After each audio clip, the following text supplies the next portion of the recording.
Welcome to the Soulful Impact Podcast. I'm your host, Brooks Barron. Today I have the pleasure of welcoming onto the show my good friend Alex Olshonsky, aka Olo. Alex is the philosopher and writer behind Deep Fix, one of my favorite Substack newsletters to date. He's also the co-founder of Natura Care Programs, a novel nonprofit harnessing the power of psychedelics to support addiction recovery. And most recently, he's the creator of Life Not Wasted, an online course that wakes us up to the phenomenon of modern addiction, something that you might be more prone to than you realize, and also charts a path for us towards what Alex calls awakened recovery. My intention is not to brand anyone or stigmatize anyone as an addict, but rather just to help people understand that with technology and other forms of tech-enabled drugs, it's not a matter of whether or not you're an addict, it's a matter of where you fall on the addiction spectrum. In this episode, Alex shares his inspiring and harrowing journey of recovery and self-realization in the wake of severe drug addiction, which leads he and I to discussing the human longing for initiation, what makes a true initiation, and also how our souls can find a way into initiation even in the absence of guidance and support from our mainstream culture. And then I had to just admit that, okay, I don't know what to do. I don't even know how to live. Like the very basics of life, I can't do. Like, I hadn't paid bills. I wasn't brushing my teeth. Like it was on that level. And I had to just ask for help. And I think that when I think of initiation, it was that humbling process of like, I don't know what to do. Please help me and show me, and I'll try anything at this point. Alex's story not only reveals the gifts that can come through great darkness, but also points us to the deeper intelligence behind addiction. The addiction was serving an intelligent function to prevent me from feeling this fundamental sense of unworthiness and a sense that I was a fraud. There's always this spiritual longing underneath addiction of this deeper yearning for fulfillment. Please enjoy this conversation with Alex Olshonsky. Before we begin today's episode, I have a brief invitation. If the content of this show resonates with you and you'd like to dive a little deeper, we'd love to invite you to come check out our work at Soulful Impact. All of our offerings, from our online workshops to our deep dive wilderness-based Vision Quest program, are all designed to support you in coming more fully alive, in inhabiting more fully the deepest truth of who you really are, so that you can create authentic, aligned, and regenerative impact. Learn more and reach out anytime at soulfulimpact.co. Olo, good to see you, my friend. Welcome to the show. Brooks, so good to be here. Good to be here with you. So let's dive right in. I'd love to begin with the question, what does soul mean to you? And perhaps what was an early memory that you have from your upbringing that feels like you were connected to soul? I really love that question. I think simply put, soul is the irreducible nature of who you are, that part of you that's just uniquely you and can't be any different. When I think about my past, there's my memory's not so great given some of my history and what I've been through, but there is one moment that always shines through. And that is when I was with my sister and two of our friends in the neighborhood. I don't remember exactly who, but I grew up in an urban, suburban part of Maryland near a lot of creeks. And so my fondest memories were running out and exploring and almost charting the neighborhood and around these creeks and creating maps of the territory, the literal territory, and all the creeks and little hills around. And we went to this one creek bed that was near our house where folks would build tree houses, and the kids were out and playing. I think it was really beautiful in that way. And there was a rope swing, and it was very thin and sketchy. And I was with my sister, and we had our dog there and two of our friends. And I have no idea even how old I was, but we were quite young. And I was like, you know what, I'm going to go for it. And everyone's like, "Are you sure? Are you sure you should go for it?" And I went for it, and the thin rope snapped almost immediately, and I fall just drenched right into, because it was supposed to take you to the other side, and I drenched like, and just crushed myself right into the creek bed, into the water, and had to go home, quite wet, and maybe, got in some trouble. But that moment, just there's something that reminds me of just the exploration, the adventure, and then also the going for it, the sort of ballsiness of just like, you know what, I'm going to try no matter what. And that felt like me. It felt pure, and I definitely got away from that. And yeah, there's more I could say about what I think now about soul in the first part of your question, but for now, that was the first memory that came to mind. Yeah.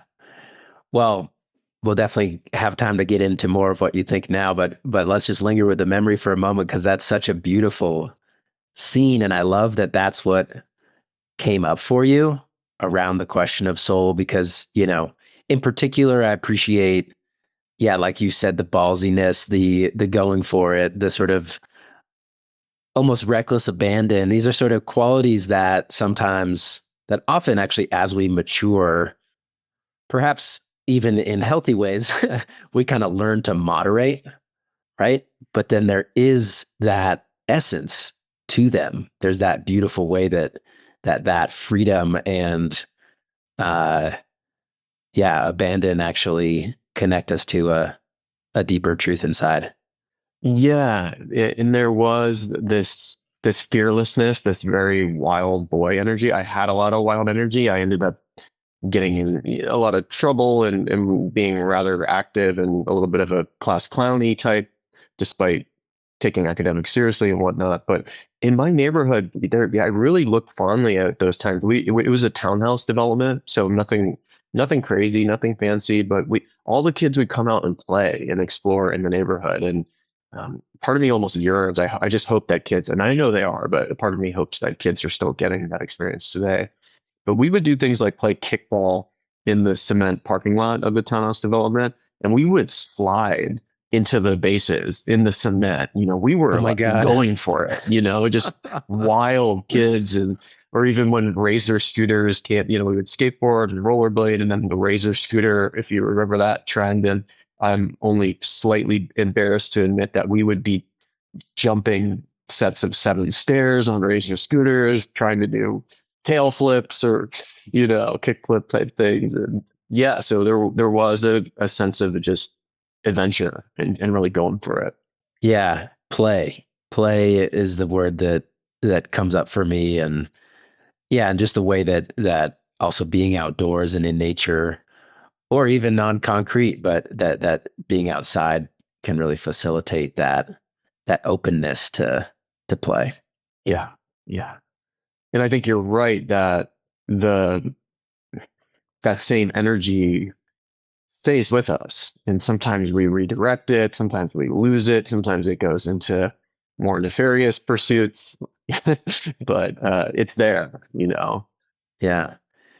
Yeah, so maybe say more now about what soul means to you and how you see these threads weaving together in your present day life.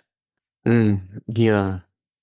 It's a super deep question. I think for me, I see soul almost like, if you think of it in terms of almost like scales or levels, where there's the gross realm and the body and the world, that like the physicality and everything that we inhabit here. There's the more subtle realm, which is the energy body and the flowing energy and chakras, if you're into that. And then there's the realm of soul. And I think soul it's that indivisible, invisible, timeless part that tends to come into a human and make them that unique expression, and give you all those unique qualities that can only be you, in the same way that a snowflake is singularly unique. Each one of us is this dynamically unique representation of the universal consciousness, whatever that thing is. And at least in the way that I've oriented towards soul and spirit, I almost think of spirit as this background primordial void that gives rise to the soul, that gives rise to the uniqueness. But that it's that uniqueness that I think really stands out to me. And that uniqueness, which is still the same thing, it's still spirit manifest in this uniquely human form. However, it is that very singular calling and thing that makes us ourselves. And I think Yeah. that, yeah. I'm curious if that resonates with how you look at it. It resonates super deeply. I'm grinning over here, just listening to, yeah, appreciating your articulation of all of that. What yeah, what was coming up for me was I often think about uh spirit as this dimension of the sacred that leads us into sort of unity and oneness. I tend to associate spirit with sort of the upward direction of spirituality up into the cosmos and the sky and the one mind. And then soul, definitely agree with what you were saying around the way that soul is also an expression of the sacred, but one that is actually very unique to us and even guides us into our sacred uniqueness. And it's this beautiful kind of paradox, I think. And when I look out in our world, our culture, and even in many experiences in my own life, like I notice there's often a tendency to sort of gravitate more towards the oneness or the unity, and even in some spiritual circles, modern day religion, to kind of almost poo-poo the idea of separateness. And there's some value there because we do need to, like, there's a version of our separateness that I think gets in our own way and even gets in the way of the expression of our own souls. And yet there's also this sacred version of our separateness that, like, if we weren't separate, if we weren't unique, we wouldn't be able to be in the way that we are, and we wouldn't be able to have this specific calling to give some specific offering or gift to the world, and also to experience, what I like to call sacred togetherness. So there's kind of sacred oneness where you just totally melt away into the one, and there's also the sacred togetherness where you stay rooted in your separate identity, but there's a real beauty and harmony in that. And that's a lot of what Mother Nature, time outside, gives for me. What I think about, when I think about childlike play, sacred togetherness. Yeah. The duality is not a mistake, right? Right. There's Right. a reason. Yeah. That we get this experience, and yeah, I'm just reminded that the work I think you do with the Animus Institute and Plotkin and that soul descent, and I do really appreciate that orientation, which, like, finding the soul is a journey downwards, and you mentioned like grounded and rootedness, and I think, yeah, what that reminds me of is, I think, in our world today, it's a total both end, where, like, a lot of, just globally speaking, a lot of people could benefit from recognizing that we're all the same thing.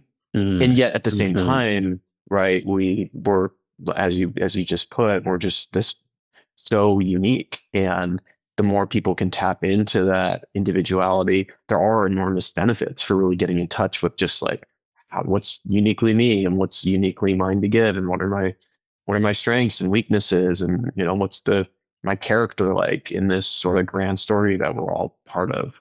Right. Right. Oh man. Yeah. So much richness there. It's has me thinking about, yeah, a theme in my work and a theme in this show, which is sort of the idea that part of the experience of this sacred uniqueness, and sort of each finding our own way into that embodiment of sort of that which only we could bring to the world, somewhat inherently leads us through an experience of, you could call it shame or embarrassment around certain parts of us, right? And I suppose I wonder if you resonate with that, this idea that this experience of sort of believing or thinking or feeling like wishing you were actually different, wishing that certain aspects of you weren't the way that they are, and there can be a tendency to run away from some of our authenticity in that way. And yet what a beautiful healing path it is to actually learn to welcome it all, and not only welcome it all, but see how all those aspects that we might have considered, flaws or evidence of our unworthiness are actually key ingredients in what make us us and allow us to do what only we can do. How does that resonate with you? Yeah, well, what it reminds me just I had at the time I was completely unaware in my youth. I was just moving so fast and really kind of had this almost go hot-headed energy where I wasn't aware that there was actually a lot that I wish to be different. Of course, there were signs of it, but I think in my earlier years, I just kept moving so fast that I wasn't even able to touch in with that insecurity. And so I think the way that for me, in my journey, I really had to mask that insecurity with projecting confidence and projecting bigness and pretending like I knew what I was doing. And really underneath that, there was just a lot of pain that I wasn't even, I would be getting it twisted if I had led you to believe that like I knew what I was feeling then, because I don't think I really did. In hindsight, I could be like, oh, I could see how I was just circling around it, but at the time, it was really hard to access. Mm, totally. I can really relate to that in my own journey. There's so much that, yeah, we don't know what we don't know. So tell us more about, I'd love to, yeah, just hear you share a little more about that story, if you will, of kind of how that played out in your younger life, and how you sort of eventually found your way to seeing it for what it was.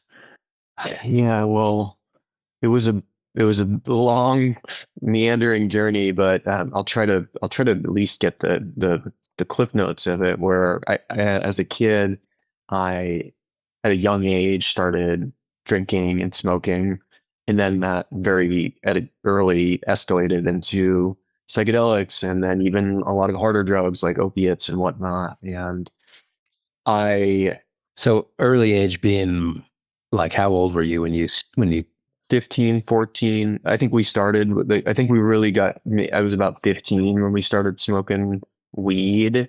And then, yeah, like 16, 17, we were starting to experiment with all sorts of drugs. And at the time, yeah, I happened to be in my area and in my friend group.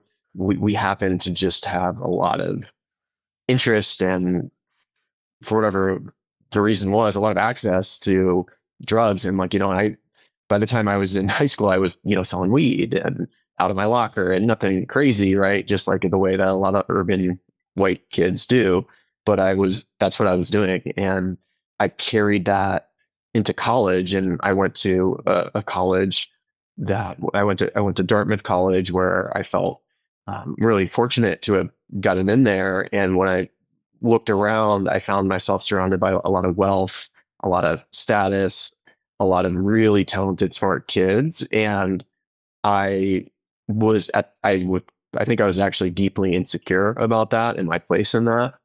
And I saw a sort of edge or angle, which is, I had those type A elements, like I could put on the intellectual hat, but I was also like really chill. I had this sort of pothead, stoner, laid back, psychedelic guy vibe. And so I was like, you know what, I'm gonna really like lean into this, and became, a DJ, and also sold drugs in college, and really went like, at that, I mean, a lot of college kids smoke and drink and do a lot of drugs. So I don't think that that's unique, but looking back, like I was already in it, multiple times a day. There were days where I would trade drugs for opiates and score those from guys in towns and like take them for a few days and then stop and get headaches, which is like the very first baby bit taste of the withdrawal that eventually would be like so intense later down the road. But yeah, for me, I guess tying it back to where this started, I was unable to feel what was actually going on inside me. I wasn't able to feel my emotions. And I was really attracted to, I think, on a deep soul level, to the spiritual nature of drugs. Like I wasn't just trying to get high and numb my pain, but I was trying to taste something like transcendence, something like oneness. And when you get the right mix of blunts and psychedelics and a car ride in New England with the windows down and music, you can get pretty close to that sort of feeling, despite Yeah. how dangerous that might be. Or, late night on a bunch of other drugs. Like, it wasn't just, it felt like an empty pursuit. And I also was, you know, deluding myself into thinking that what I was doing was the writer's the writer's way. Like I was very into the Beats and Kerouac. I was obsessed with Hunter S. Thompson. I started reading Hunter S. Thompson in high school, and he became my hero. And when we worship a guy like that, who one of his favorite lines is, "I can't recommend drugs and insanity and alcohol for everyone, but they've always worked well for me." When you're placing someone like that on your masculine altar, you're gonna in gonzo-ness and fear and loathing. Like that's who I looked up to, and that's what I thought was badass and cool. And so, yeah, this sort of I found myself really sinking into this persona of like, oh yeah, I'm kind of smart, but I'm also this guy who parties and DJs and makes music and can get you the good shit. Yep. Yeah. Yeah. Wow. It brings up for me just the power of culture. And, I hear in your story, imagining you as that high school kid, starting to experiment with consciousness altering substances. I had my own, I think less hardcore, but still similar version of that, where there was that sort of dual motivation of wanting to get away from some uncomfortable feelings inside. For me, it's just a lot of social anxiety, I think, at that age, wanting to be liked, wanting to fit in, wanting to be cool. And then also that draw into like, whoa, there is something that I can access with these states that goes way beyond like what I've encountered in my sober life. And so that had me thinking on a broader level in terms of just the, I think, somewhat universal human inclination towards, certainly towards pursuit of transcendence in some form, and also towards exploration of consciousness and expansion of consciousness, and how in, other cultures around the world, I think of more, indigenous lineages that hold long traditions around their psychoactive sacraments and sort of hold these more transcendent opening experiences in a very particular way that's like very protected and guarded within the culture itself. And how in our modern Western world, like vast majority of us growing up, we just don't have that. So we kind of still have these same basic human urges, and we're a little bit left to the Wild West in terms of figuring it out. Totally. That I think a lot about ritual and initiations, particularly for men and boys right now. We're just so starved of that. And I think in my own way, pursuing drugs and taking psychedelics, this was the best attempt I could do at getting my own initiation. And now, especially in hindsight, what I went through with severe addiction, I think that was the initiation that I needed to have, right? And it ultimately got a lot worse and more dangerous. But I do think there was a real ritualistic component, and in the way that I orient and teach around addiction these days, I try to really remind folks that it's always a ritual behavior. You know, even if you're, even let's just say, let's take something really crude, like how a lot of folks will, have a routine around Pornhub and masturbation and the lotion and the Kleenex and hiding the computer, right? Or whatever it is. It looks different for people, right? But I know there are people out there who know what I'm talking about, right? Yeah, totally. And there's a ritual there, and for me, I had all my little rituals from, with drugs and whatnot, and joints, tobacco, and sorting stuff. But yeah, even a lot of folks these days will wake up and go to the bathroom and scroll on their phone, and there's something embodied and ritualistic about those behaviors. And so it's so important to find new healthy rituals and outlets that can replace those, Man, behaviors. I love that. Yeah, I got chills hearing you say that your that your experience with addiction, looking back, you can see it as an initiation. And I love this idea of the ritual element in addiction. So I'd love to, yeah, let's dig in some more here, and maybe let's start with just painting a bit more of a picture for the listeners of the experience you went through. So you graduated from Dartmouth, you moved out to the Bay Area, got in on the kind of exciting, like, early days of sort of Web 2.0 tech, right?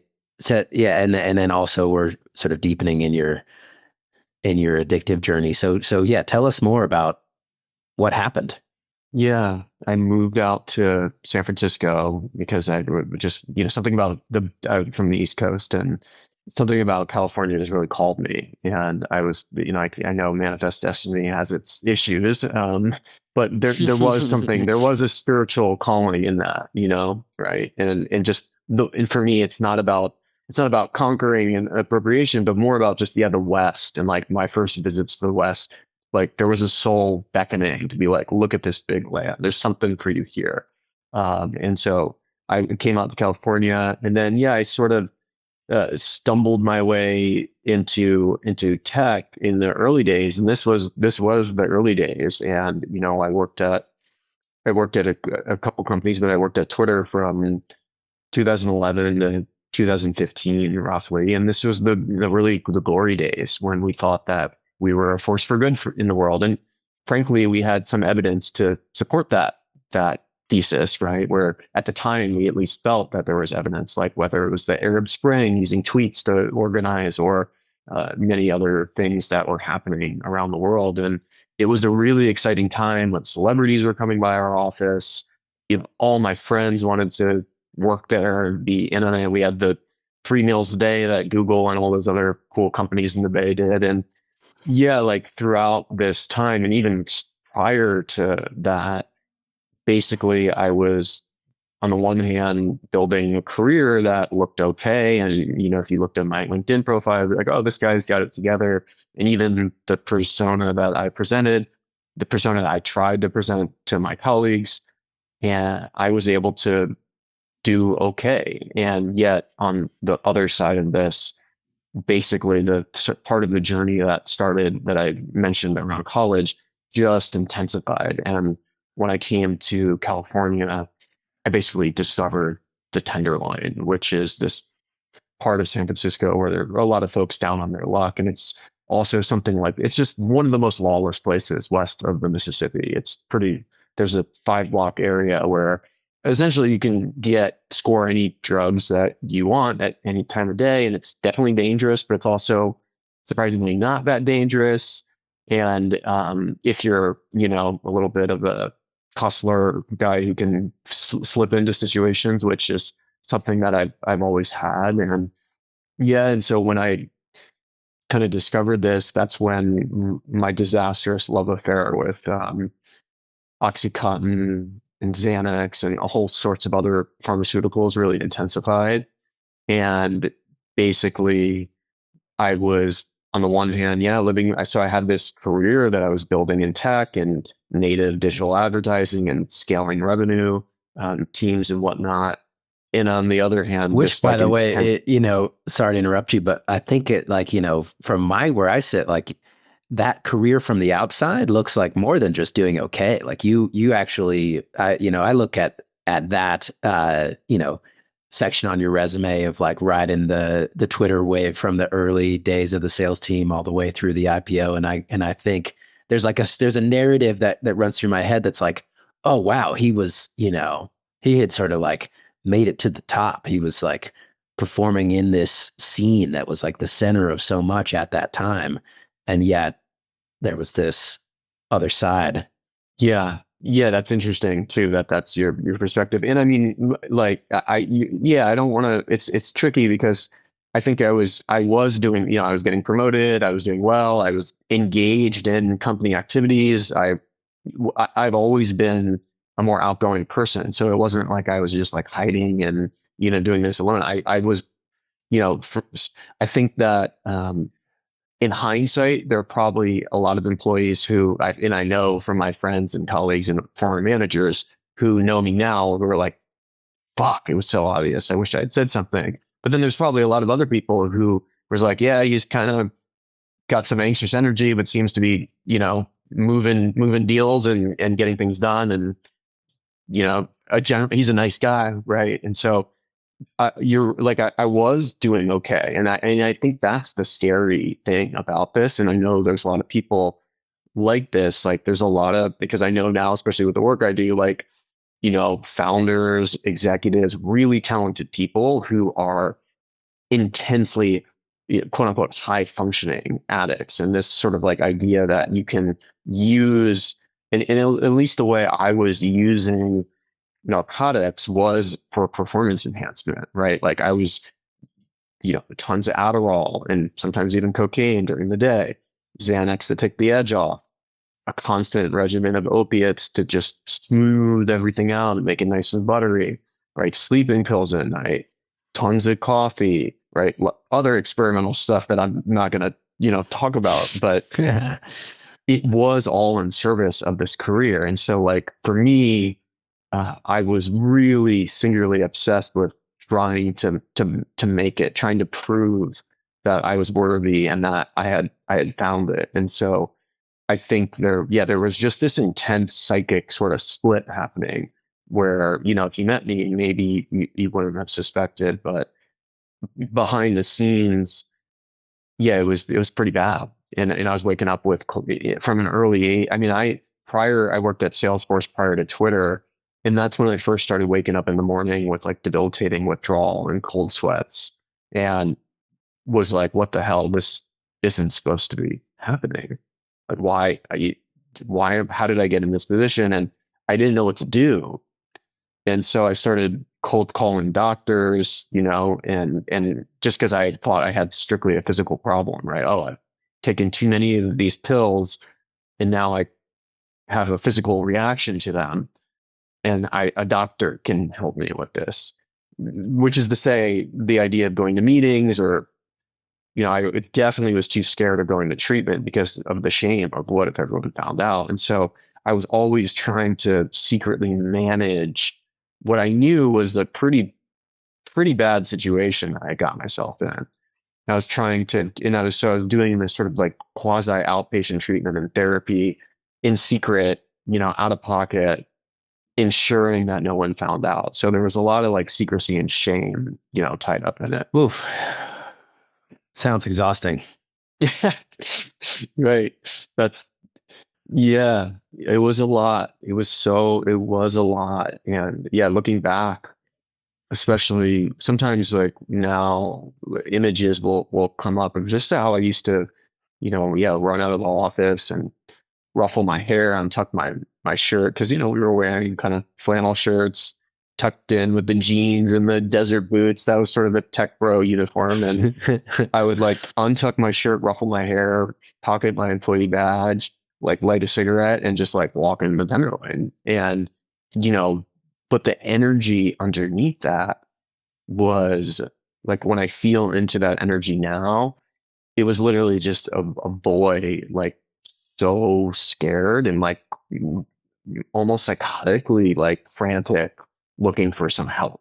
Yeah, well, looking for help, and I hear looking for purpose and looking for worthiness, for a sense of worth, a sense of purpose, a sense of his own place.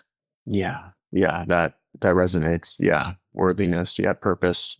Yeah. All of the things. And meanwhile, moving just so fast all the time, not actually giving a chance to feel it. And, you know, Well, but that's so I'll just yeah jump in on this initiation thread a little bit because I think that represents what you're describing. I'm hearing that and I'm going, yeah, that does sound like initiation. The way I think of of initiation, I'm excited to hear you speak about more how you see this too in your own experience. But when I think of initiation, I think of like a sort of prior strategy or version of self that has actually worked, functioned well for a certain purpose in a certain chapter of life, and then reaches its sort of end of useful life. And that's what I see here is that like you said, it is kind of scary. And this strategy was working remarkably well in some ways, right? And then of course there were the costs of it.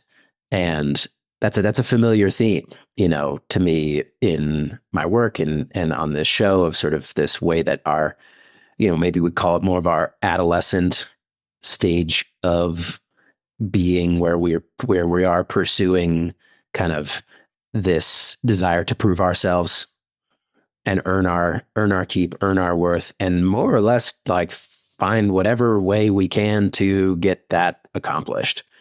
It can serve a purpose for some time, and then it eventually, generally speaking, tends to rack up enough cost and enough like drain on our being, on our energy, that we sort of find our way into the initiatory threshold of actually letting go of that prior version of ourselves and that prior strategy, which is so freaking hard to do. So like there's maybe nothing actually more terrifying than that, of like genuinely letting go of your identity and self-concept and have habitual strategies for getting by in the world, and trusting that on the other side there will be something more mature, more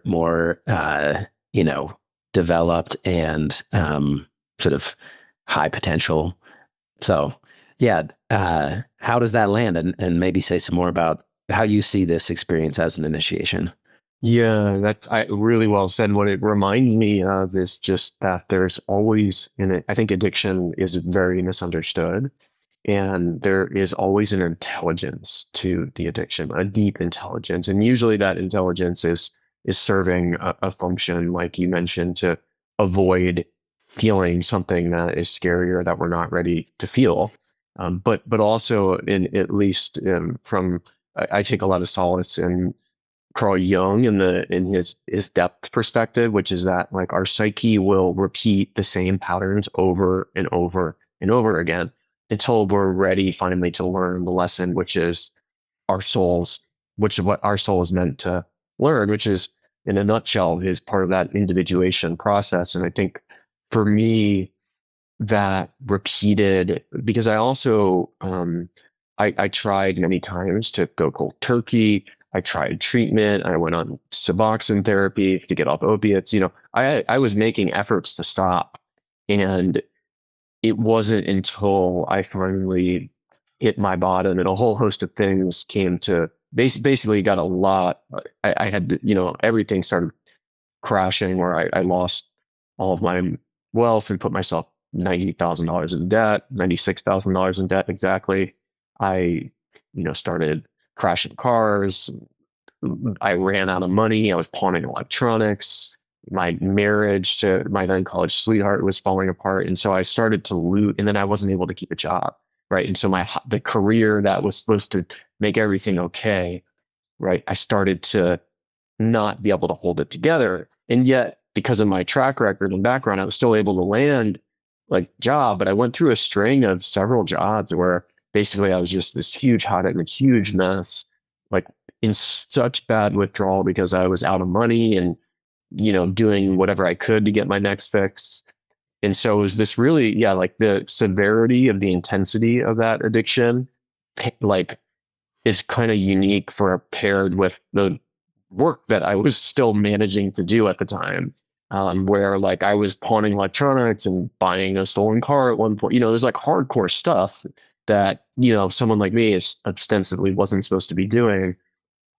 And then eventually that all came crashing down.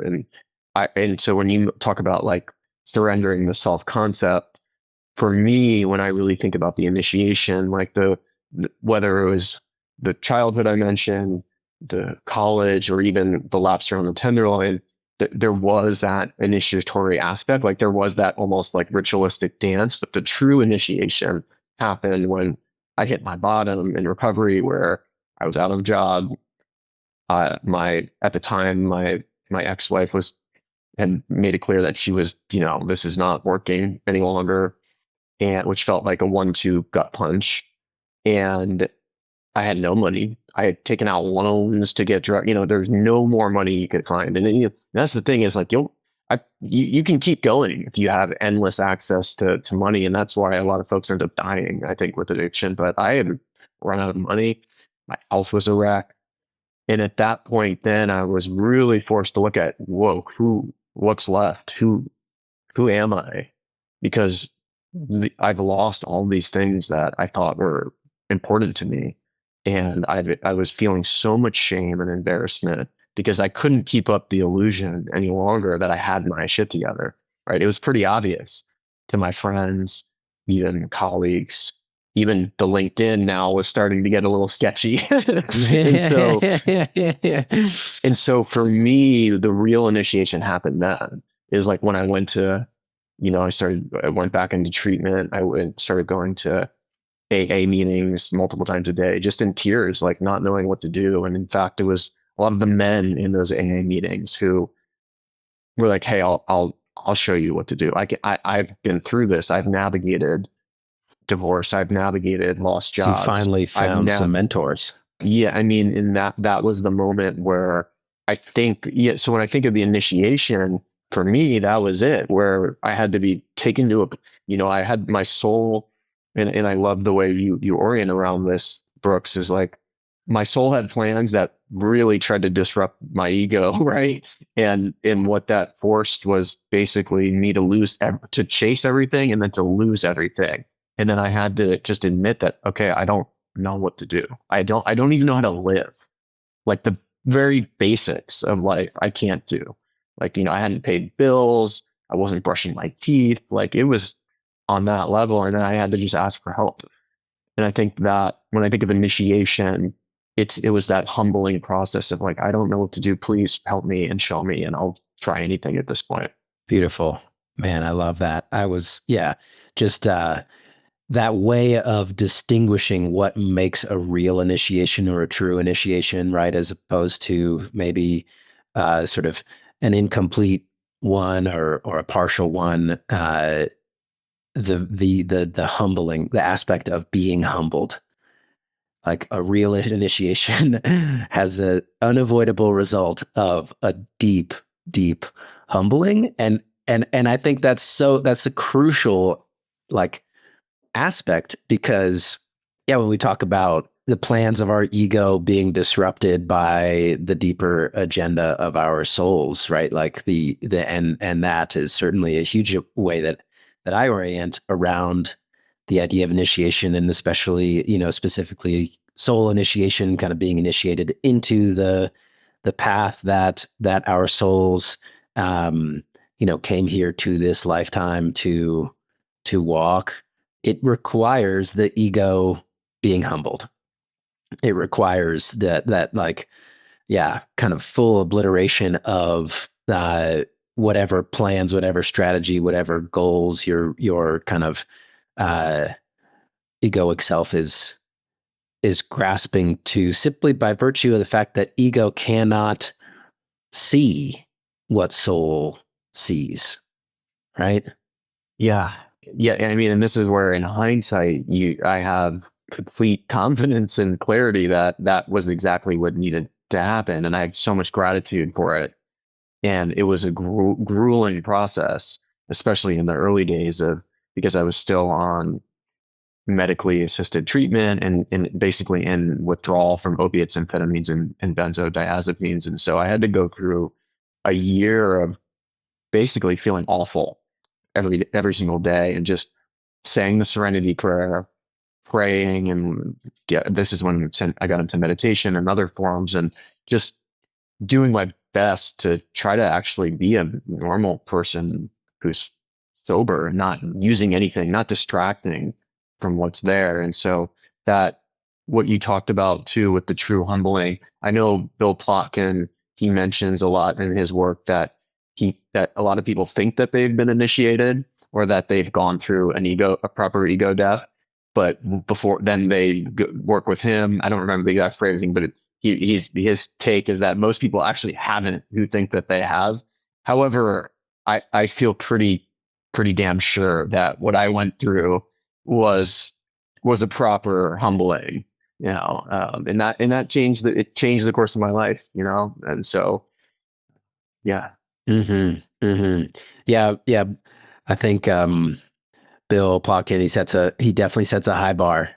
And I think there is some real truth to his critiques around the prevalence of kind of, because our egos can be so kind of chameleon like and flexible and sneaky and adaptive. Our egos can convince us that, like, oh yeah, that was an ego death, that was a true initiation, when maybe it didn't actually go all the way. I think so. I really appreciate Bill's cultural critique in that sense. And I also can kind of, lovingly, respectfully also critique his models as very specific, kind of in the way that like he sees it and the way he guides people, and not necessarily the only way, right? Like there is a element to how soul works through us and in us that is undefinable. And, he might actually even agree with that, right? Like the map is not the territory. But I think it's so valuable to hear stories like yours, that I imagine you probably had never heard of Pocket at the time, right? But you were finding your way just by virtue of almost like the force of your soul itself, it seems.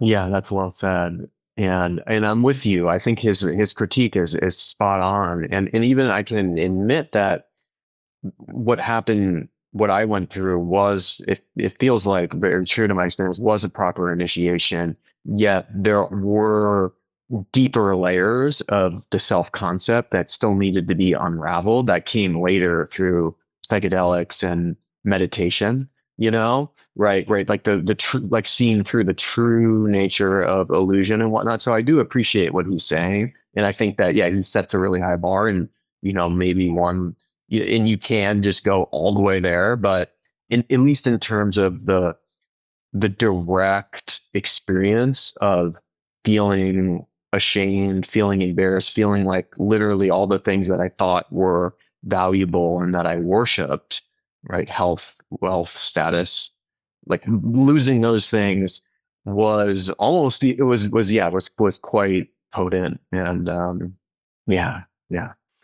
Yeah, well, and I love what you said there, because I think a true initiation is not an ending point. It's actually a beginning point. It's a marker between it is the ending point of a certain phase, a certain stage, a certain kind of yeah, once you are deeply humbled like that, it's hard to completely go back to the level of certainty that you once had around your sort of ego's strategy of getting through life. And you're far from done. Like you've actually just cracked open the door and begun the next layer of the journey of kind of really uh, deepening into that self-awareness, deepening into that cultivation of inner wholeness. And so tell us some more about that chapter of your journey, Olo. So after you kind of hit rock bottom and found your way into this humbling initiatory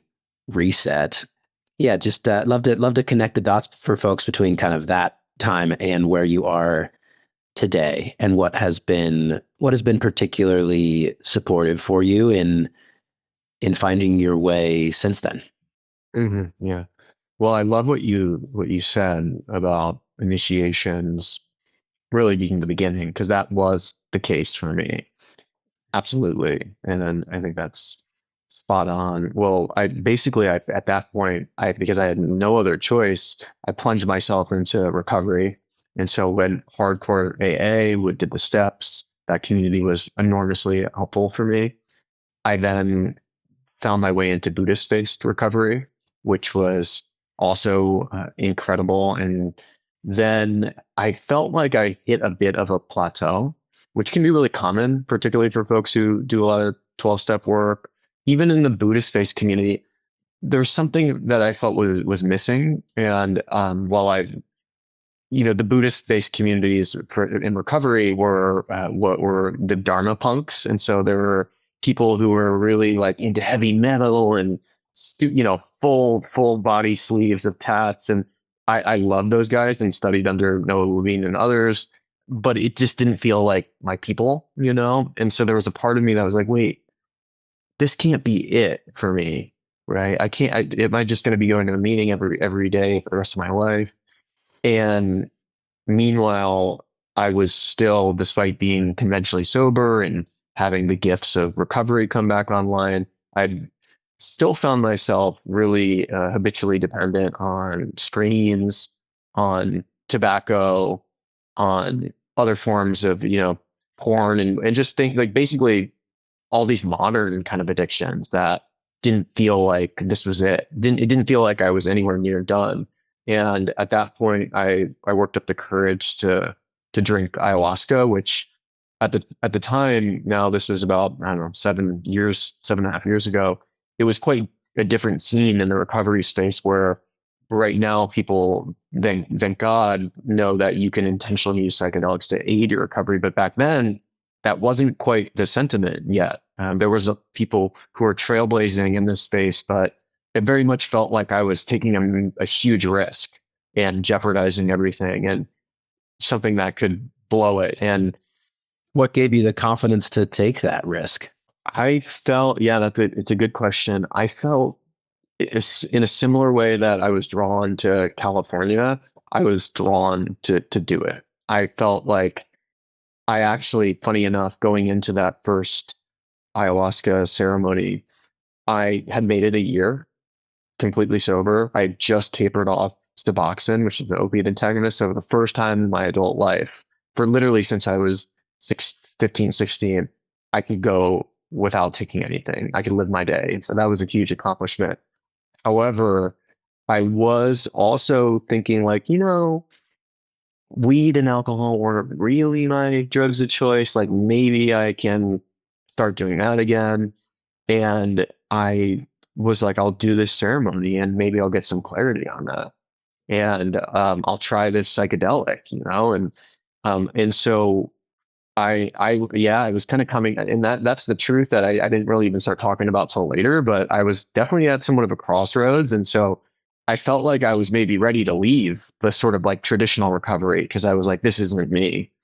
And that weekend, it's become rather cliche to say, but that weekend served as another initiation that the first night was the most life affirming, beautiful experience, an encounter with multiple dimensionality and entities that were intelligent, and it totally blew the lid off any lingering remnants of the materialist rationalist that I was still holding on to from my philosophy days. And then the second night, I went through a proper ego death. That was the most terrifying experience of my life, like hands down. I was sent to somewhere so deep that when I came back, I was just grateful to be alive and not in a psychiatric institution. And it was actually yeah, that experience that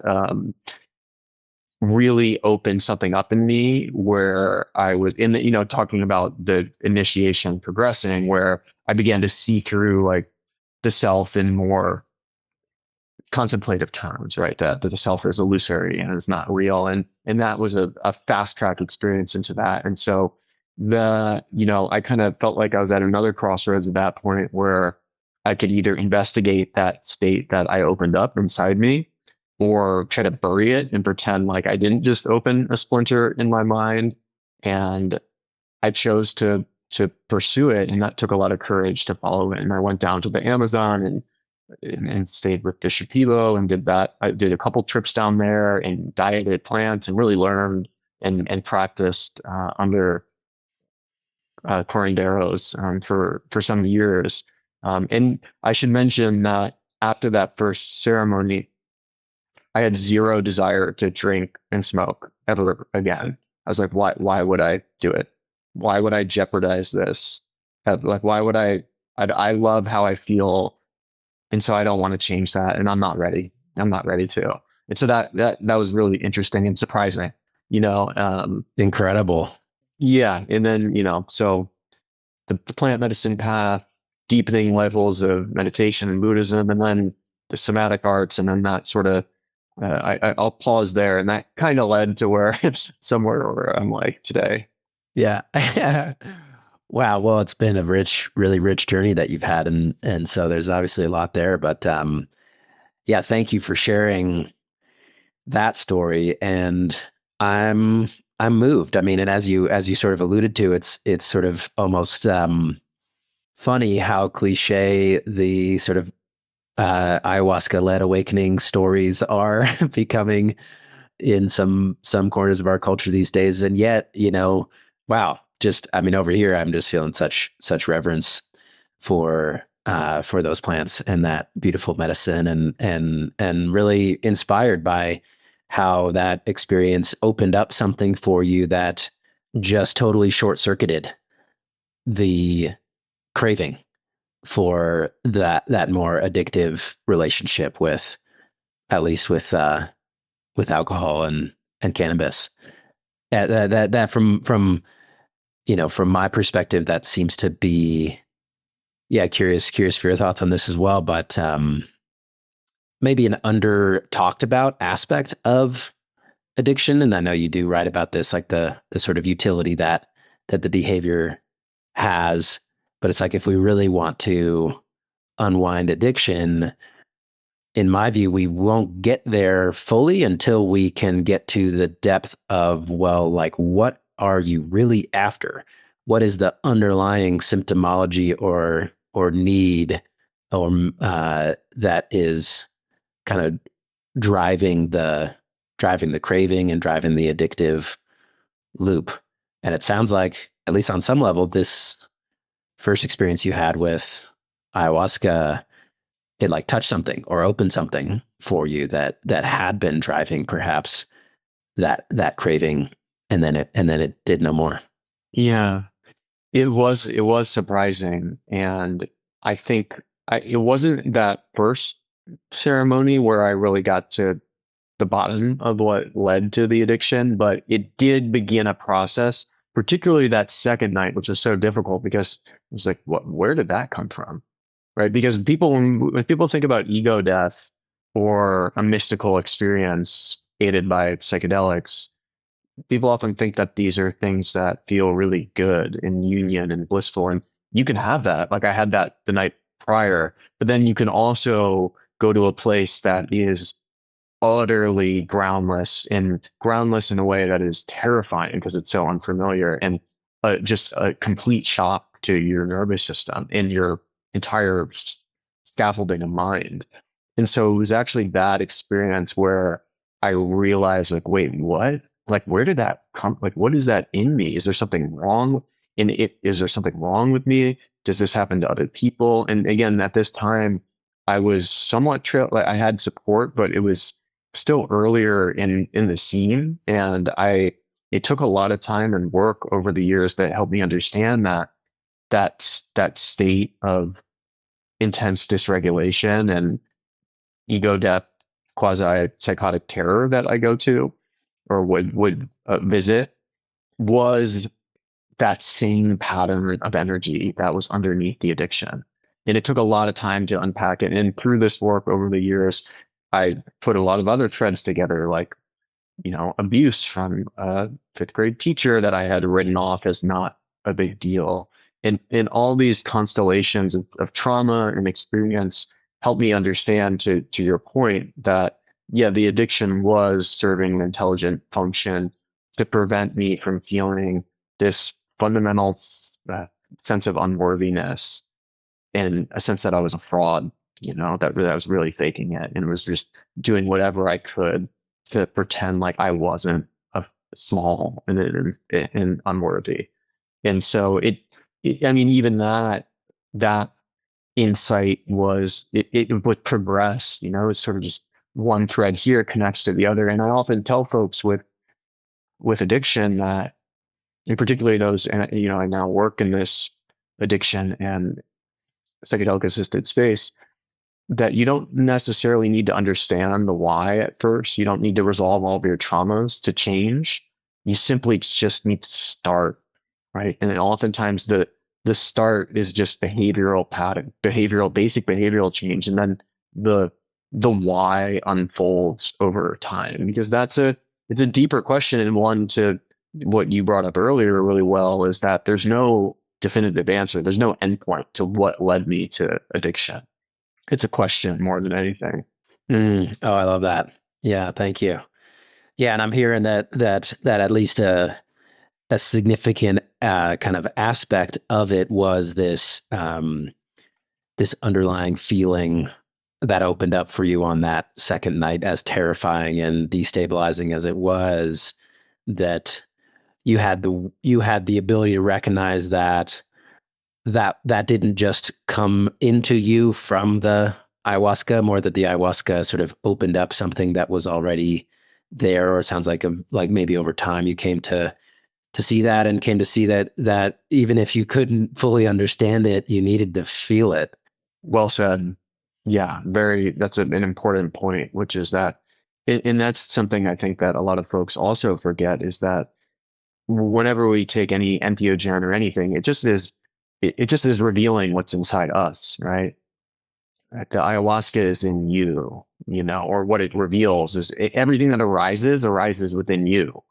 So yeah, you can take something, you can take a drug, but it's all happening within you phenomenologically, right? And so there's no separation there. And yeah, I think over time, at least in that particular bit of like, I think really it was a very fast track introduction to the void, right? Or the primordial. And that, call it a part or a small sense of self, just is intensely terrified of that unknown space. And because there's no place to stand, and that part comes super active online when you're just thrust into that space. And I think that's honestly some of the dangers of psychedelics, right? If you're not ready for that experience, and in a certain sense, I was on a soul level, but in another, like, it can be really intense and destabilizing. And just the further I've gone on the path, and the more that I've now been able to approach that through meditation more gradually, you learn, you get more comfortable in that place, and over time, that scaffolding of energy, that Alex that would run around the tenderloin and run, go, go, go, just starts to soften and soften and soften. And so it's not a singular event, but just what I found was just a really slow, gradual, like uh, almost like a rock eroding over the waterfall over time type thing. Beautiful. Yeah, I love that. It's not a single event, and nor is it a single sort of uh, ultimate answer or silver bullet or one size fits all solution. Like, I appreciate your kind of, I sort of feel you alluding to that, and want to speak to it too myself around, you had this call, you had this it sounds like just like at the depths of your being, as sure as you knew you wanted to move to California after college, you knew you wanted to attend this ceremony. So when I hear that, I hear is that,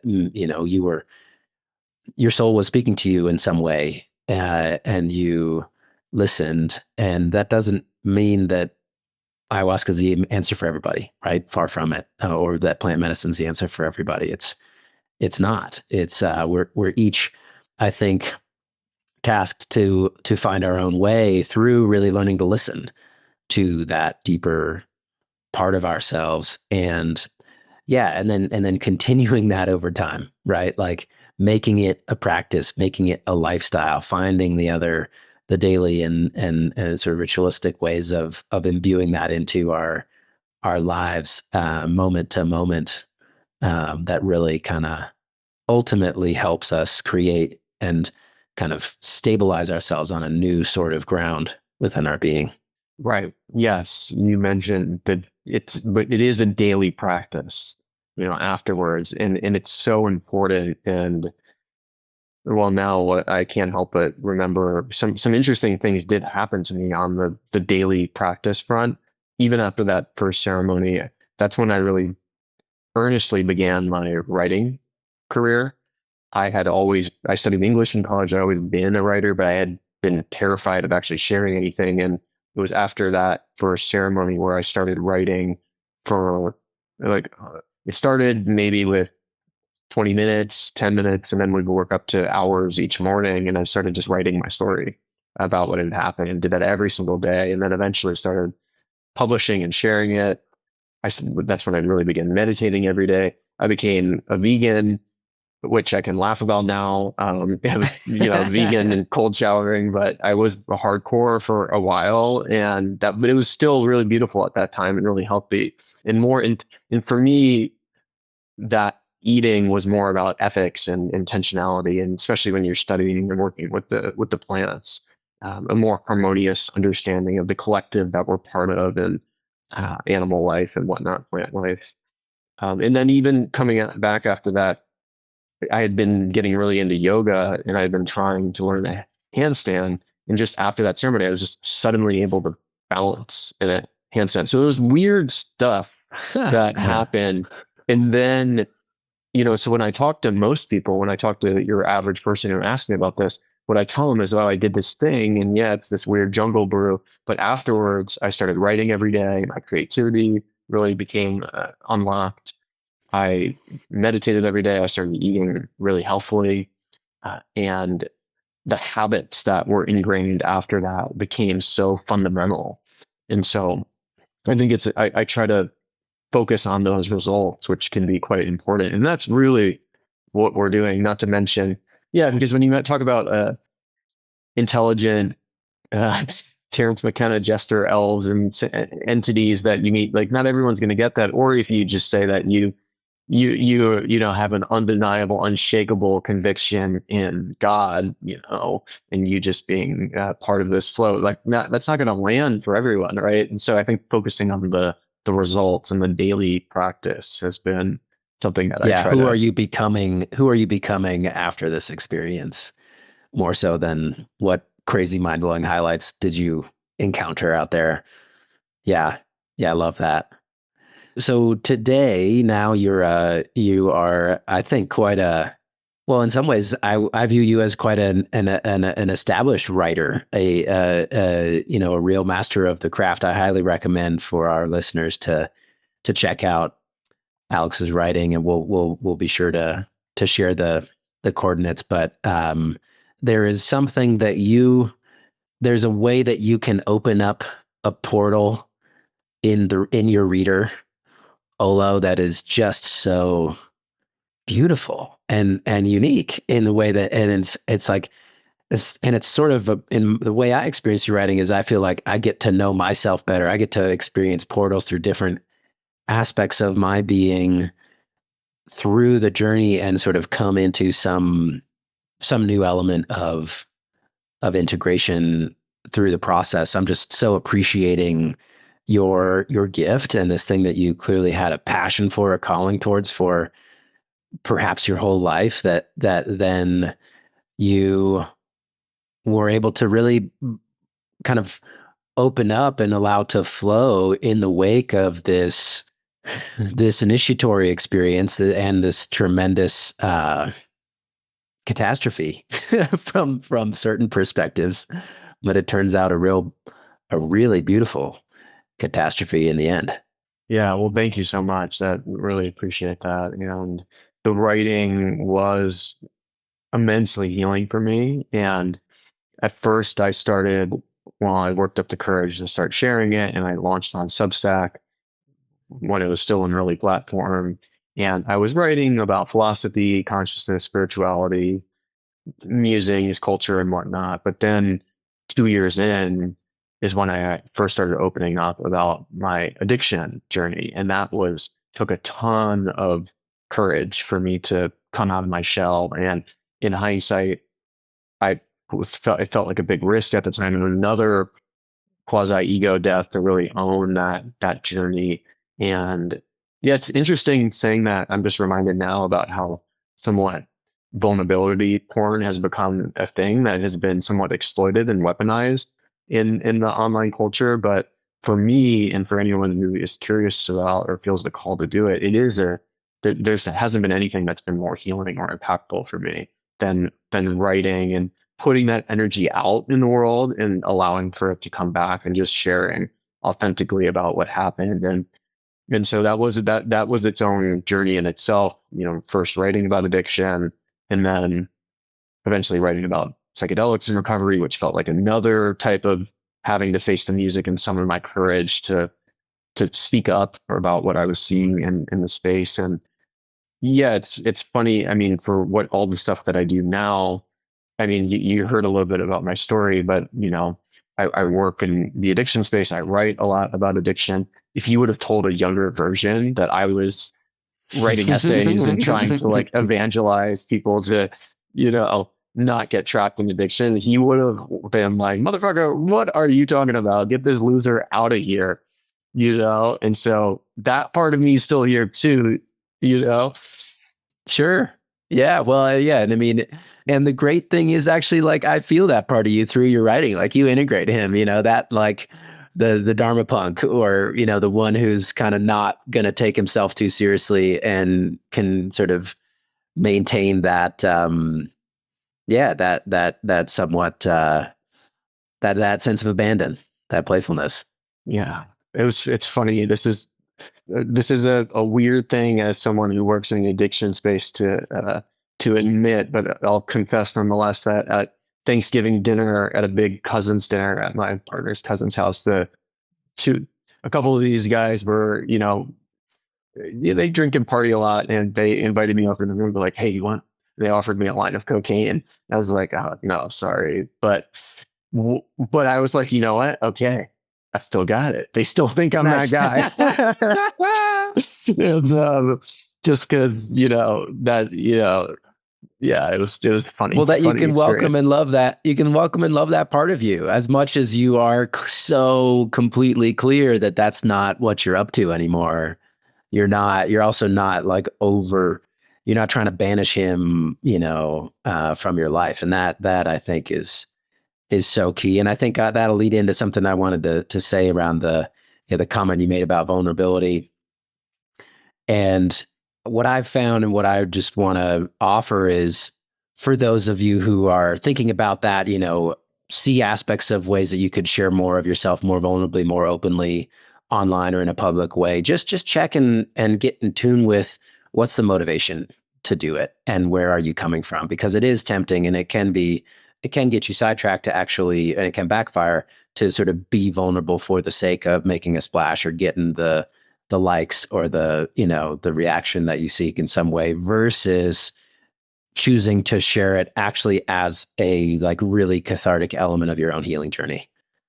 That it's like you're putting it out there as a way of integrating in yourself that it's okay for you to have those parts. It's okay for you to have that in your past. You don't need to overblow it. And you only need to say just enough to like feel that sense of wholeness and resolution within yourself. It's really well said. Yeah, yeah. I think that's such an important point. Yeah, what are the motivations, and the more that you can treat writing, because writing and sharing online it's a deep practice of checking in with yourself. Hey, what's true? What is it that I want to share? Am I writing for myself? Am I writing for someone that I have in mind? How much am I thinking about the reader? How much am I thinking about the reader who might be judging me, who I want to impress? Right? It's a very helpful practice, and then hitting that send button. And my favorite thing to do, well, is to publish and then immediately go work out or meditate or start writing my next essay. Yeah, that's what I used to do actually, is like I would hit publish and then immediately open up the new document where it's just like, okay, yeah, it's out, it's done. Let the internet do its thing. I can't control how people. So yeah, I think I'm glad you mentioned that, Brooks. Mm-hmm. Mm-hmm. Awesome. Well, so I think we'll start to sort of round the corner towards wrapping things up here, but there are a few more threads I'm excited to touch on with you. This has been such a beautifully rich conversation, my friend. Thank you so much. So your writing seems like one example of kind of how that which you are able now to offer to the world and the way you're able to show up is sort of only possible thanks to the ways that your soul has disrupted the plans of your ego. And what I'm curious about is what else would you kind of point to in your life and perhaps in your work? Um, you've alluded to your work in the recovery space, but sort of how else are you only able to be who you are and do what you do today thanks to this journey? It's really interesting because the healing path that I was sent on with hardcore treatment, traditional treatment, AA, and then the psychedelic realms really opened me up to what I would best characterize as the healing arts. And so I studied esoteric forms of yoga, tantric yoga, siddha yoga, shadow yoga. I got really into health and nutrition and studied somatic psychotherapy, the Hakomi method, and basically went on this never-ending pursuit to just better understand myself. And that, I think, because of what I went through was so severe and so intense, it opened up this knowing that actually the whole time I was looking for God.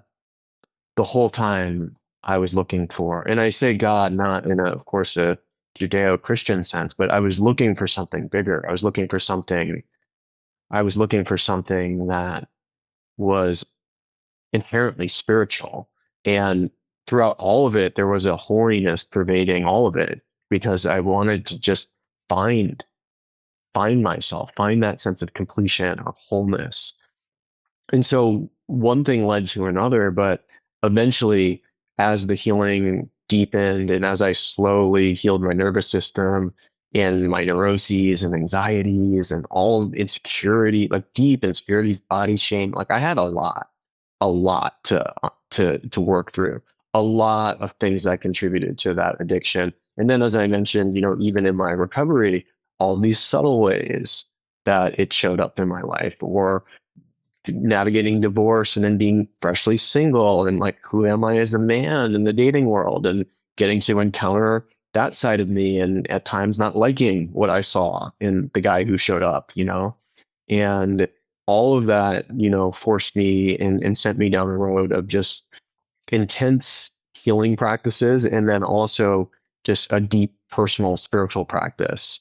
And I think for me, I see now that call it awakening, whatever term we use to opening ourselves up to something greater than ourselves. But it's just been this super epic spiritual journey, right? That all of it led to now where I am, and I can't believe, frankly, where it's taken me to a place of just more, my mind's unrecognizable to my former self and way of being, and just I didn't realize you could live and not be stressed all the time. And so all of Yeah. that has been a great relief and surprise, and it just keeps getting deeper. And so for me, it was actually having to work on my own stuff that led to where I'm at. And then the writing, really, one thing led to another with writing, and then I started working in the addiction and plant medicine space. And so I'm the co-founder of Natura, which is a interdisciplinary addiction and nonprofit program. And if it weren't for the writing and sort of leadership I've taken in this area, as that opportunity wouldn't have presented itself. I work as a coach and lead men's groups, and so offer somatic therapy and transformational coaching and even executive coaching to a variety of individuals.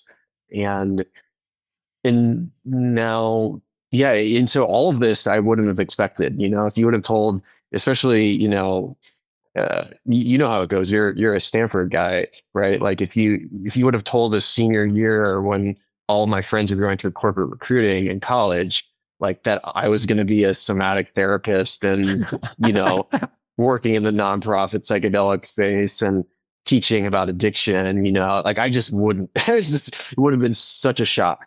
And so yeah, it continues to surprise me. And I'm kind of just trying, yeah, and I'm now just excited to see where it continues to unfold. Yeah.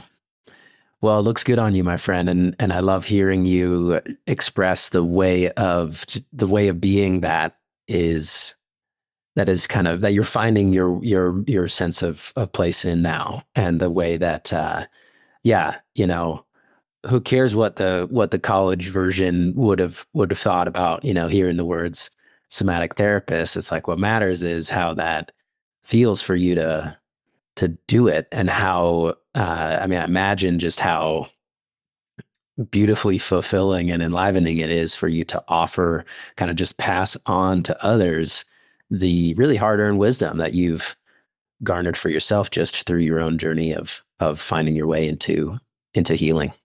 Yeah, thanks for that. It does, particularly, yeah, working with people one on one and or in the groups that I run and facilitate. There is a magic that happens there where it doesn't feel like work and something clicks into place where you know how it goes, where that the wisdom that comes from outside you and within you gets unearthed. And yeah, it's truly a beautiful thing. And yeah, and I think that's, like service is also core to recovery. I mean, I still have a lot of love for my initial recovery roots where, I was doing the coffee and the books and welcoming newcomers and that sense of giving. We have to give back what we have in order to keep it.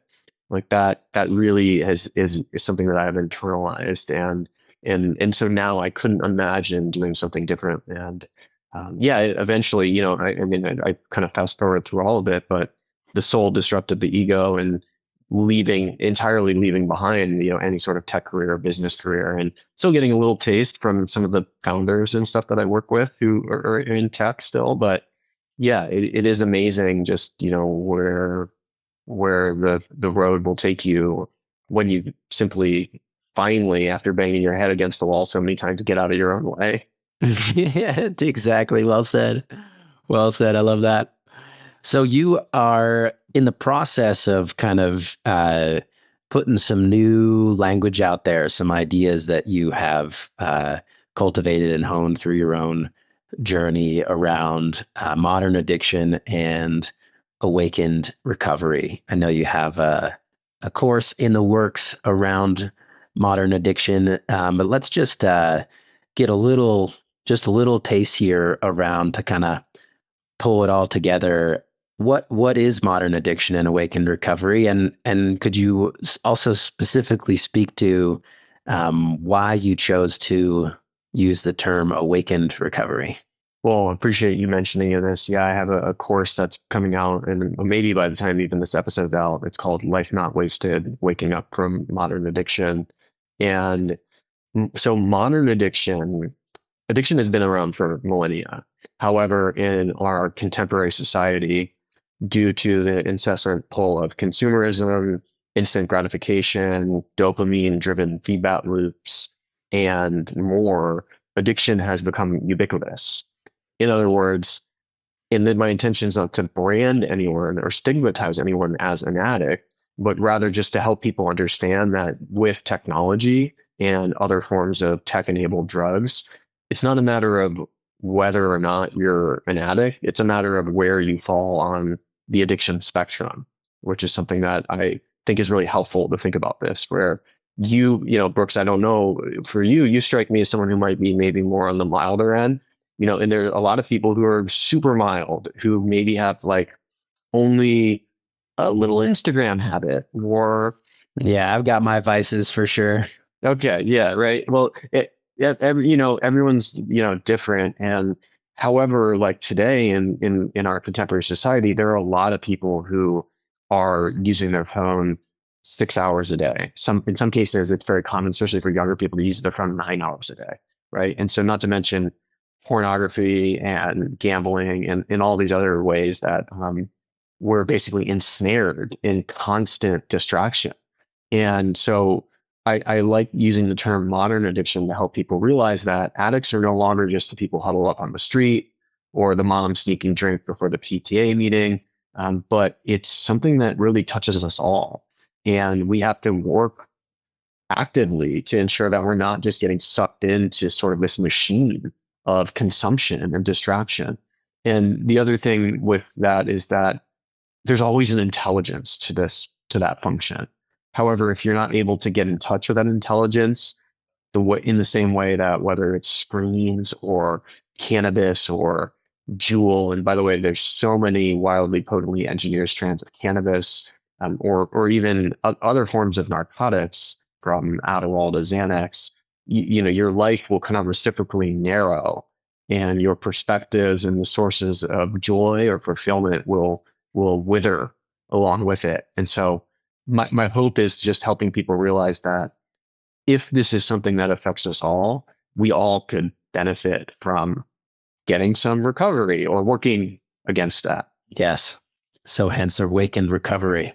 Yes, right. And so awakened recovery, I was going back and forth on this. My concern around awakened recovery was that it might ring too spiritual for some people, but ultimately decided that the it needs to be in the word, in the term, because there's always that, as you probably hopefully heard in my journey, there's always this spiritual longing underneath addiction, of this deeper yearning for fulfillment. And so for me, awaken recovery is the daily practice of developing a mind that is spacious and can release obsessive rumination. It's implementing very simple behavior changes in your life and your environment so that you won't get dependent on all the ways modern addiction shows up. It's a heart that's open and able to be in touch with your emotions and your parts, and nurture constructive relationships with other people, with yourself, and the wider world. And it is that relationship with spirit and meaning, which is, I really like the Jungian perspective of like, um, of soul being your relationship to meaning and tethered to that deeper nature of existence. And so exploring things like spirituality, your unique individuation, or your soul's purpose and service. And so I like to think of awaken recovery as almost like the counterpoint to modern addiction, in the sense that it's a practice of reciprocally opening, so progressively opening ourselves to multiple perspectives and sources of fulfillment, so that ultimately we don't need anything to feel good, because we just have it in our natural selves. Beautiful, brother. Wow. Thank you so much for that. Thank you for this amazing offering that you're cultivating and putting out into the world. So much resonance over here listening to you describe those two sides of the coin, and so much resonance in my own life, my own being, and just in what I see out there in the world and the people who I work with. And particularly appreciating that that distinction around reciprocal narrowing versus reciprocal opening. It's like, if there's nothing else you take away, listeners, from this last little piece, just maybe experiment with those. Take some time to explore those different ideas in yourself, and kind of watch and notice in your life, when do you find yourself in a pattern of contracting and narrowing that breeds more contracting and narrowing, versus when do you find yourself in a pattern of opening and expanding in a way that breeds more opening and expanding. And then just also want to appreciate you for your courage in going for it, and naming it, and going, putting awakened in the name. I certainly can relate to, the fear, the concern of coming off as too spiritual for some, and so, turning people off, or that kind of, and it's important to be conscious about meeting people where they are. And yet it's also important to really kind of not compromise our authenticity in that process. And especially by virtue of the path that you've walked, and the way that you shared your own journey, and that kind of spiritual ache, that spiritual longing being so at the core of it. I mean, I would completely put myself shoulder to shoulder to you in that, in my own journey, and therefore appreciate you for having the willingness to own that and say it. Thank you. Yeah, it's a good reminder. And thanks for the opportunity to mention those things because I'm excited to get these ideas out there. And yeah, hopefully there are people who, will resonate with this idea that, maybe don't want to go to a meeting or a program even, but I do want to open, right? I do want to open myself, right? And I don't want to narrow that. I think you were really smart to highlight that part. Great. All right. Well, so last but definitely not least, you are on the edge of yet another initiation, another threshold of becoming a father. So I just want to bring that in and honor that, celebrate you and your partner and the new soul who's on the way, and yeah, just invite you to say anything you'd like to say around that experience that you're having right now, and how does that connect to some of the threads we've touched on in this conversation? Yeah, I thank you. I just got the chills, yeah, even thinking about it, because especially in the context of the soul disrupting the plans, when Grace and I opened up the possibility or the prayer that we could bring new life into the world, we thought that it would take. Our friends had led us to believe that it would take some time, maybe even a year or so. And you hear stories of that, of course, and it happened just immediately, essentially. And so we were living in a little cottage, a 450 square foot apartment. My Surprise. stuff had been in storage.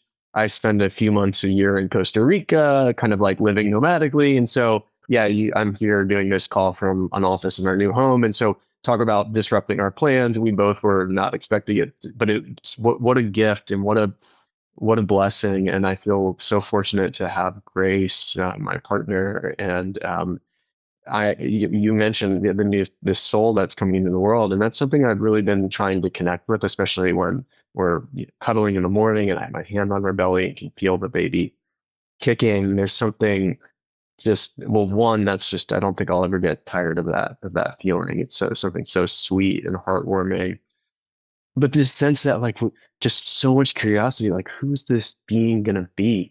Who are they gonna be? Are they gonna have my wild, restless energy? Are they gonna be like Grace, just more calm and more like her name, And so just another, I think, I mean, I'm sure there's a lot that you could impart on this, but if anything, I'm learning that this process is just stepping into the unknown and seeing what you're given and what's uniquely yours. And so yeah, that I do take that. The last thing I'll say briefly is just I do align with the karmic orientation, which is like likely this soul that's coming into the world is something unique for me to work on and to be with and to be in a relationship with. And so I take a lot of solace in that. Yeah. Yeah. Beautiful. Well, I certainly agree. That's proven to be true in my own experience this past just about almost exactly a year and a half, actually, since we welcomed our new soul into our family. And wow, I mean, talk about humbling. Talk about plans being disrupted. There's no doubt. And God, there's so much beauty in that. There's so much deeper potential for healing as a parent through this journey. And I'm just so excited for both you and Grace to be entering into this chapter from the place that you're already at in terms of your orientation to yourself and to life and to this process, the awareness that you bring, the resources and the skills that you bring, that is so needed and will be so undoubtedly supportive for you, and your child will reap the benefits as well. So, congratulations again, my friend. Thanks so much. Yeah, really appreciate that. Okay, so wow, this has been so much fun and so enriching. So, thanks again for joining me, Olo. In closing, anything more that you want to highlight or places you would like to direct folks to, in terms of how listeners can connect with you and keep updated around what you're doing? My website is deepfix.co, and so that's co without the com. Um, my Substack is Deepfix. The course will be called Life Not Wasted, lifenotwasted.org. Hopefully it'll be ready by the time this comes out. If not, it will be soon. And then naturacareprograms.org is and you can find this all. You'll be able to find all this on my main website, but that's the addiction nonprofit. And this has been a real treat, Brooks. I've really enjoyed this. And I also am just humbled because I think this was probably one of the more deep conversations I've ever had about the intricacies of my story. So there's a little bit of that opening feeling of rawness of like, wow, we just really went there. And so you know how it goes whenever you go there. And so I just want to name that. And so, yeah, thank you for the opportunity to go there. Oh, you're so welcome, brother. Thank you for naming that. And I just have this deep wave of kind of joy and tingling all over my body and some water in my eyes hearing you say that. That's the essence of what I hope to offer through this podcast. So thanks for going there with me, man. It's been a real pleasure. So until next time. All right. Thank you, Brooks. Thanks so much for tuning into this episode. If you, like me, feel passionate about this idea of redefining the way we think about impact to a bit more of a soulful orientation and what that could do for our planet, for our species, for all beings, then please, please, please, I'd love to ask for your help. If you could just take a moment to subscribe on whatever platform you receive this podcast and leave, if it feels right to you, a glowing 5-star review. That will do wonders in supporting me in growing this show, attracting more amazing guests, and really bringing this movement, this exploration out into the world. Reviews and subscriptions on YouTube are particularly helpful, and whatever platform that you choose is great. Thank you so much for your time and attention. So glad you joined us here for this conversation today, and I look forward to seeing you again soon. Last but not least, a reminder that if you're enjoying this show and feel called to take your own journey to the next level, we'd love to invite you to come experience our work at Soulful Impact. Our goal with everything that we do is to support you in coming more fully alive so that you can create authentic, aligned, and regenerative impact while also deeply enjoying and thriving in your life. If that speaks to you and you'd love to learn more, please reach out. We've got our next Vision Quest program, Power Awakening, lined up for the fall. The program begins in late October 2024, and the quest runs November 15th through 22nd in the beautiful desert mountains of southern Arizona. Learn more and reach out anytime at soulfulimpact.co.